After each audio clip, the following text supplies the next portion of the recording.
Hello friends.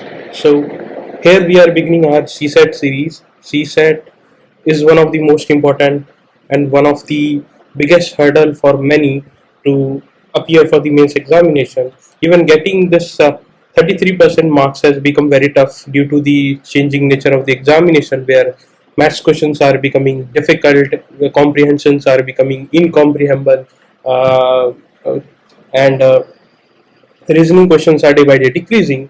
So here we are with our first uh, topic, which is extremely difficult, the most challenging aspect of mathematics, and most number of questions are asked from number system. Number system. Today I will discuss the 2022 questions, and through which I am sure you will learn some concepts which will help you to solve questions in the upcoming prelims as well.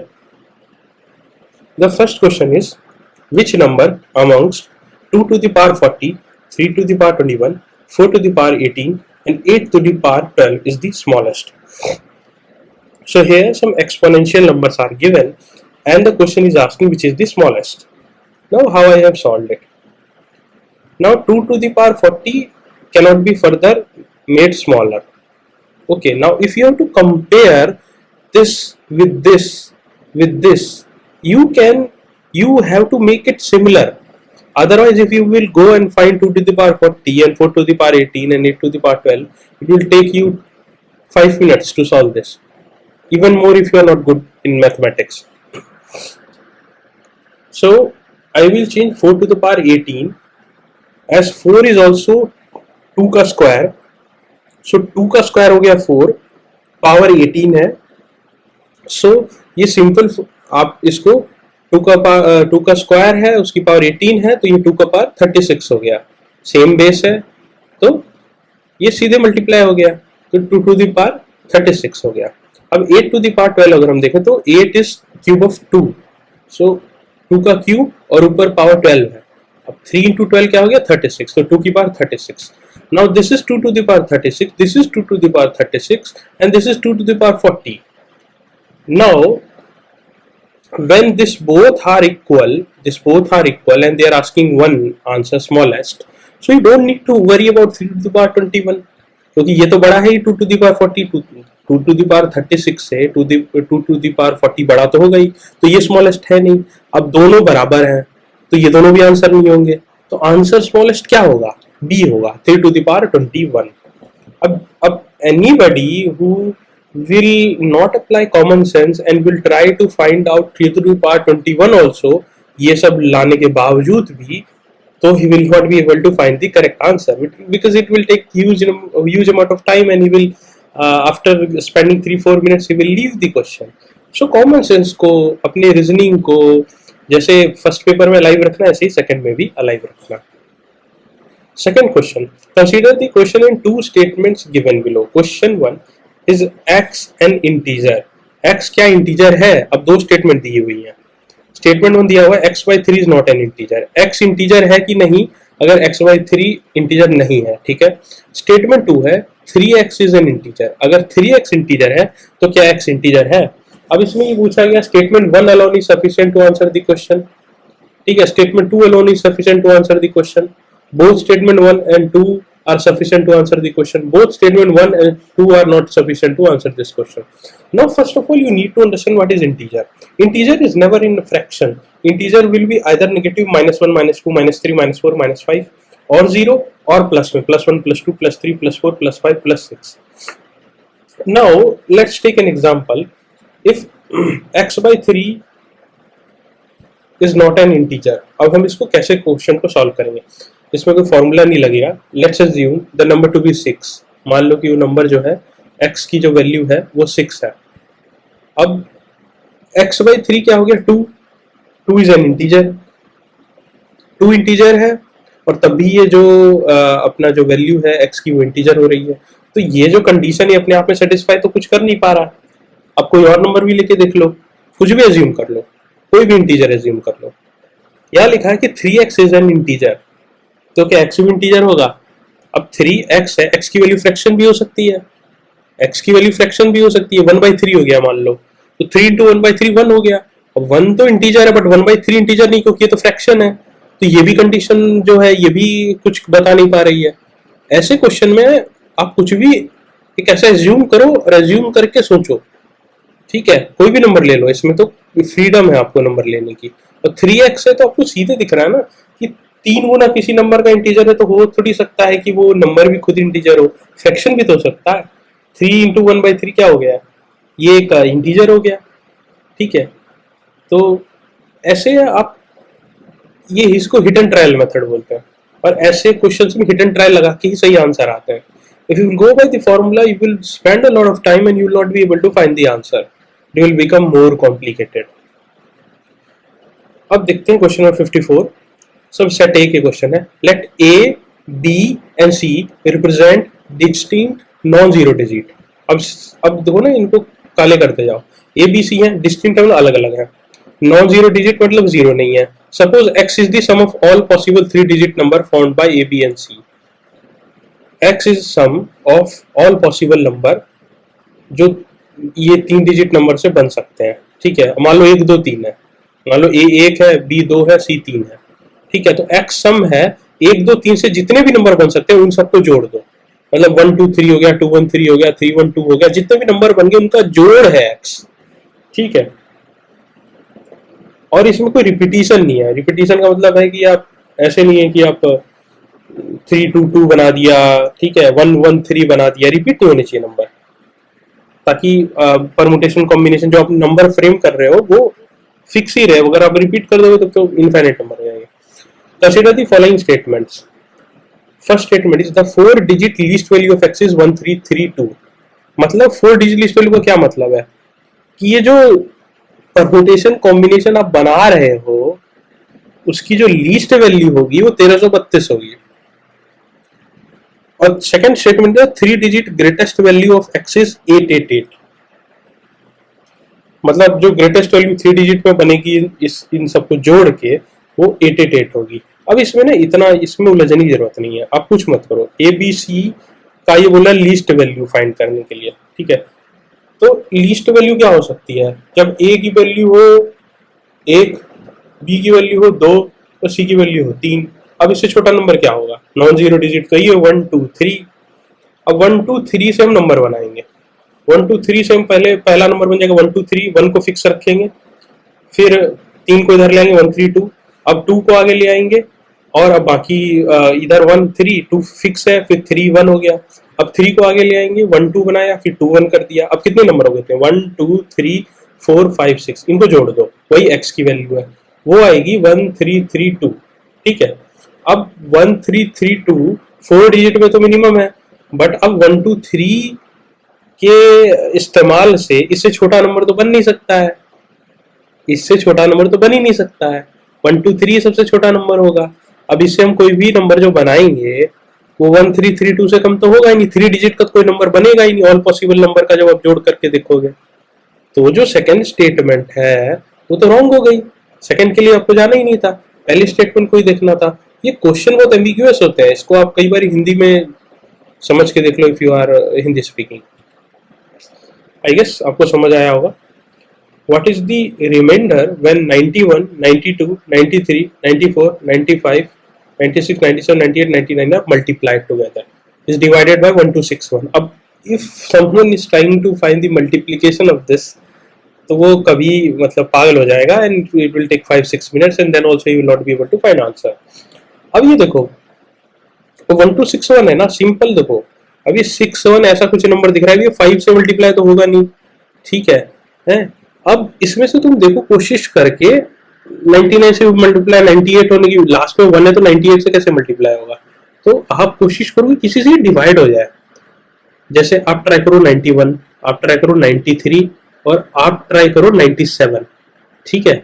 इन तीनों को try करो, अगर जिससे divide हो गया, मान लो ये 97 से डिवाइड हो गया, मान लो ये 97 से डिवाइड हो गया, अगर ये 97 से कंप्लीटली डिवाइड हो रहा है, ठीक है, और उसके बाद जो रिमाइंडर बच रहा है, मतलब रिमाइंडर कह रहा हूँ, मतलब जो आया, मान लो 97 डिवाइडेड बाय 1261 हमने किया और इससे आया 13। अब वो जो 13 आया वो अगर किसी और नंबर को भी एग्जैक्टली डिवाइड कर दे, यानी 1261 जो है ये तो कंप्लीटली डिवाइड कर रहा है, ठीक है। वरना जो आपने 97 को मतलब 1261 भाग में 97 किया, जो आंसर आया, ठीक है, उसको फिर डिवाइड किया किसी भी नंबर से, अगर वो कंप्लीटली डिवाइड हो रहा है तब तो ठीक है, अगर किसी भी नंबर से कंप्लीटली डिवाइड नहीं हो रहा है तब फिर मामला और फंसेगा। यहाँ पे क्या होगा, ज्यादातर नहीं कंप्लीटली डिवाइड हो जाता है, ये 3 2 1 0 इसमें निकालना संभव नहीं जाता, ये जीरो ही आंसर होता है इसका। बोलते हैं इसको फैक्टराइजेशन। इसका जो फैक्टर है वो 97 इंटू 13 है, ठीक है, फैक्टर निकालना अगर आपको आता तो 97 इंटू 13 है, और फैक्टर को नीचे लिखो, डिवाइड कर दो, ये कंप्लीटली डिवाइड हो जा रहा है तो आंसर जीरो होगा। जीरो ही ज्यादातर होता है, 1 1 2 अगर ऐसे क्वेश्चंस में दिए जाएंगे it will not be solvable, तो रिस्क लेना है तो जीरो ले लेना। What is the smallest number greater than 1000 that when divided by any one of the number 6, 9, 12, 13, 15, 18 leaves a remainder of 3? अच्छा ठीक है, अब स्मॉलेस्ट नंबर है, 1000 से ऊपर है, ऑप्शन में भी 1000 से ऊपर दिए हुए हैं। Any of the number, any of the number का मतलब समझते हो, ये 6 से भी डिवाइड करो तो 3 आना चाहिए, 9 से भी डिवाइड करो तो 3 आना चाहिए, 12 से भी डिवाइड करो तो 3 आना चाहिए, 15 से भी डिवाइड करो तो 3 आना चाहिए, 18 से भी डिवाइड करो तो 3 आना चाहिए। अब भाई ये जब हमारे पास ऑप्शन है, जब हमारे पास ऑप्शन है तो ऐसे नंबर को चूज करो जिसे आप डिवाइड करने में इजीली कंफर्टेबल हो। अगर आपको 6 का पहाड़ा अच्छे से याद है, आप मैनेज कर सकते हो table, if you know of 6, if you know of 15, 18 तक का इफ यू नो, देन 18 से डिवाइड करना विल टेक लेस टाइम। अगर मैं 18 से डिवाइड करूँ 1063 को तो 18 5 90 हुआ, ठीक है, और फिर बचा 163, तो ये हो गया आपका 18 7, तो ये 1 रिमाइंडर बचा, तो ये तो आंसर है नहीं, 3 बचना चाहिए, ठीक है। 1073 को मैं डिवाइड करूंगा, ठीक है, तो इसमें भी नहीं बचेगा, इसमें भी नहीं बचेगा। 1083 को डिवाइड जब मैं करूंगा तो 18 into 6, 18 into 6 is equal to 108, तो ये, और अगर आप 60 से मल्टीप्लाई करें तो 1080 आएगा, तो 3 रिमाइंडर बच जाएगा, ठीक है। अब स्मॉलेस्ट पूछा है तो ऑप्शन डी तक जाना ही नहीं है। इसका एक बड़ा सा फॉर्मूला भी है कि अगर इसको डिवाइड अगर हमें करना है और रिमाइंडर 3 आना चाहिए, तो इसकी वैल्यू पता क्या होगी, 6, 6, 9, 12, 15, 18 का एलसीएम निकाल लो, एलसीएम निकालोगे तो 108 आएगा। 108 है, लेकिन हमें क्या 1000 से बड़ा होना चाहिए, तो 1080 हो गया, 10 से हमने मल्टीप्लाई कर दिया, ठीक है, तभी वो एलसीएम फिट हुआ। ये फॉर्मूला है इन आरएस अग्रवाल, अरुण शर्मा, उनमें ये वाला दिया हुआ, ठीक है, 1080 हो गया। नाउ 1080 प्लस जो भी वैल्यू होगी, 3 अगर रिमाइंडर तो 3 जोड़ोगे तो 1083 आंसर आएगा। तो और कॉम्प्लिकेटेड है, इससे अच्छा तो you divide, sometimes you will be lucky, और उससे आपका काम जल्दी बन जाएगा। सबसे पहले सबसे छोटे नंबर से शुरू करो, और हो सकता है कि अब एनी है तो इट बिकम्स इजी, ठीक है, एनी है तो इट बिकम्स इजी, किसी एक को उठाओ and you divide it, it will not take much time, it will take 1 minute hardly, but you will get 2.5 marks। बहुत स्लो मैथ्स में तो 2 मिनट्स लगेंगे। Question number 67, consider the following statements in respect of 2 natural numbers. Natural number है, ठीक है, ये हमेशा पढ़ना, natural number, whole number, integer, क्या लिखा है, composite number, prime number, and they are very important, they can entirely change the answer. Consider the following statements in respect of 2 natural numbers P and Q, दो natural number, such that P is a prime number and Q is a composite number। First of all, for the students who do not know what is prime number वो होता है जो खुद से divisible हो और 1 से डिविजिबल हो, इसके अलावा डिविजिबल होना। कंपोजिट नंबर वो हुआ जो खुद से हुआ, एक से हुआ और भी किसी और नंबर से डिविजिबल हुआ, तो कंपोजिट नंबर हो गया। अब पहला स्टेटमेंट कह रहा है P into Q can be an odd number, मतलब समझ रहे हो, P अगर एक प्राइम नंबर है, Q एक कंपोजिट नंबर है, तो P multiply by Q can be odd number. अब ये सिंपल बात है कि composite number can be odd number, हो सकता है कि नहीं हो सकता, या इसमें आपको शक है? Composite number can be odd number. 9 क्या है, 9 भी एक ऑड नंबर है, 9 क्या है, कंपोजिट नंबर है। 3 क्या है, 3 is an odd number but it is a prime number, and 3 into 9 equal to 20। odd number into odd number is always an odd number, ये याद रखो, odd number into an odd number is always an odd number। विषम संख्या multiply by विषम संख्या is always a विषम संख्या, ठीक है। Even number multiply by odd number, अब कोई भी करके देख लो, 2 इंटू 3 6, 4 इंटू 9 36, ठीक है, 8 into 9 72, okay, 12 into 7 84। Even number into odd number is always a even number, याद रखना। एंड इवन इंटू इवन तो इवन होगा ही, ठीक है। तो ये एक सिंपल नंबर सिस्टम है ना, रूल्स इंपॉर्टेंट होते हैं, तो ये rules you should write in your notebook. तो P into Q can be an odd number, yes definitely, क्योंकि कंपोजिट नंबर ऑड नंबर भी हो सकता है और प्राइम नंबर भी ऑड नंबर है, तो हो गया ये। Q by P can be a prime number, why not, why not. देखो मैं एग्जांपल दिखा देता हूँ आपको। मान लो कि 2 है प्राइम नंबर और 6 है कंपोजिट नंबर। अब इनको डिवाइड कर दो, इनको डिवाइड कर दो, क्या हो गया, 6 by 2 equal to 3, 3 is a prime number, 3 is a prime number.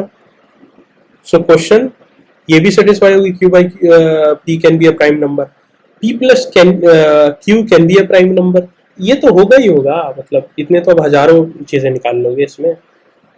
7 is a prime number, ठीक है, and 3 is a prime number and 4 is a composite number, 3 plus 4 7, ठीक है। तो इसमें ज्यादातर ना डी हो जाता है थोड़ा सा, ये जो मल्टीप्लाई वाला जो है ना, इसमें आप बस एक रूल याद रखो, odd number into odd number is always an odd number, ठीक है। सो अब देखो, एक question, 2 question, 3 question, 4 question, 5 question, 6 question. The bottom line is what, you need to understand what is integer, what is whole number, what is prime number, what is power के question आए तो उसके छोटे power में तब्दील करो, try to convert it in small powers, ठीक है, और तब कन्वर्ट करने की कोशिश करो। ऐसे क्वेश्चंस में try to use hit and trial, ठीक है, हिट एंड ट्रायल, कोई भी नंबर चूज करके कोशिश करो करने की, ठीक है। ऐसे नंबर में अपना कॉमन सेंस जिंदा रखो, सबसे छोटा क्या बनेगा 1 2 3। ऐसे क्वेश्चन में ये जो क्वेश्चन होते हैं ये they are hard to understand, तो हिंदी पढ़ लो तो भी इससे आपको बहुत ज्यादा बेनिफिट मिल जाएगा।